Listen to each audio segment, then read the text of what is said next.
অনুমতি ছাড়া গাছ কাটা যাবে না। গাছ কাটার আগে নির্দিষ্ট কর্তৃপক্ষের কাছ থেকে অনুমতি নিতে হবে বলে রায় দিয়েছে হাইকোর্ট। মঙ্গলবার ২৮ জানুয়ারি এই বিষয়ে জারি করা রুল যথাযথ ঘোষণা করে বিচারপতি ফাহমিদা কাদের ও বিচারপতি মুবিনা আসাফের হাইকোর্ট বেঞ্চ এ রায় দেয়। আদালতের রিটের পক্ষে শুনানি করেন অ্যাডভোকেট মঞ্জিল মোরশেদ, তাকে সহায়তা করেন অ্যাডভোকেট সঞ্জয় মণ্ডল ও অ্যাডভোকেট সেলিম রেজা। রাষ্ট্রপক্ষে ছিলেন ডিএমজি মোহাম্মদ শফিকুর রহমান, মাহফুজ বিন ইউসুফ, সহকারী অ্যাটর্নি জেনারেল ইকরামুল কবির রোমেল। অ্যাডভোকেট মঞ্জিল মোরশেদ বলেন, সারা দেশে তাপমাত্রা বৃদ্ধি ও পরিবেশ দূষণ বন্ধ করে মানুষের জীবন ও সুস্বাস্থ্য রক্ষার জন্য জনস্বার্থে মানবাধিকার ও পরিবেশবাদী সংগঠন HRPB ২০২৪ সালে একটি রিট পিটিশন দায়ের করেন। উক্ত রিট পিটিশন শুনানি শেষে ২০২৪ সালের ৭ মে আদালত বিবাদীদের প্রতি ঢাকার ২ সিটি, জেলা ও উপজেলা পর্যায়ে গাছ কাটা কেন মানবাধিকারের পরিপন্থী হবে না এবং সামাজিক বনায়ন বিধিমালা ২০০৪ অনুযায়ী বপনকৃত গাছ না কেটে বরং উক্ত গাছের মূল্যের সমপরিমাণ টাকা কেন বপনকৃত ব্যক্তিদের প্রদান করা হবে না এবং গাছ কাটতে হলে সকল পর্যায়ে কেন ৭ সদস্যের কমিটি হতে অনুমোদন নিতে হবে না, এ মর্মে রুল জারি করা হয়।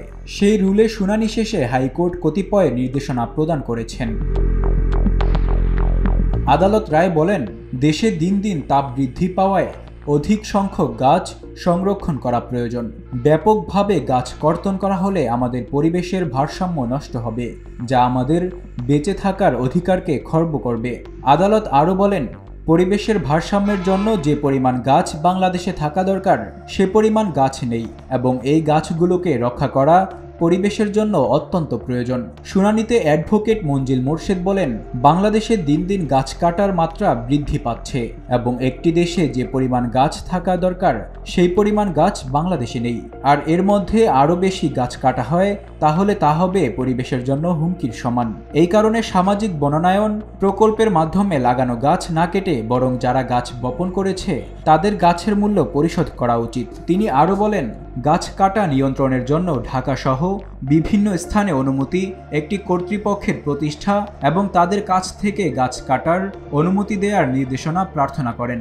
৭ দিনের মধ্যে পরিবেশ অধিদপ্তরকে গাছ কাটার অনুমতি নেয়ার জন্য পরিবেশবাদী, পরিবেশ বিশেষজ্ঞ, ঢাকা ও জাহাঙ্গীরনগর বিশ্ববিদ্যালয়ের পরিবেশ বিজ্ঞান বিভাগের প্রফেসরদের সমন্বয়ে একটি কমিটি গঠন করতে নির্দেশ দিয়েছেন।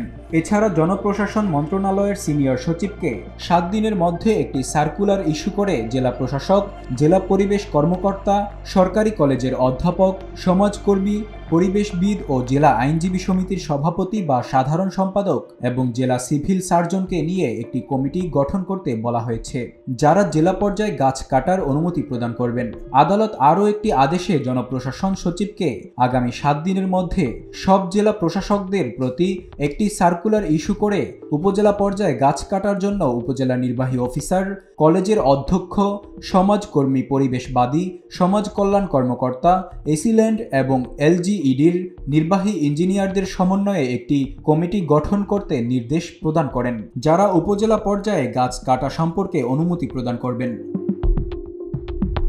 এছাড়া রায়ে আরও উল্লেখ করা হয়, সামাজিক বনায়ন বিধিমালা ২০০৪-এর অধীনে রোপণ করা গাছসমূহ কাটা যাবে না, বরং গাছের সমমূল্যে টাকা রোপণকারীকে প্রদান করতে হবে।